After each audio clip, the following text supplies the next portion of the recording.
Meanwhile, Court leader Raila Odinga has criticized government, saying it has given the coast a raw deal, terming the recent appointments of veteran politicians to parastatal boards as a ridicule.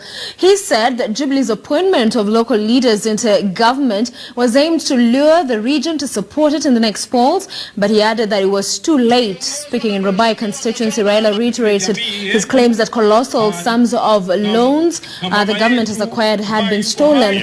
Raila said that the debt burden had ballooned under the Jubilee regime and had failed to mitigate economic hardship facing Kenyans, adding that prices of essential goods had soared.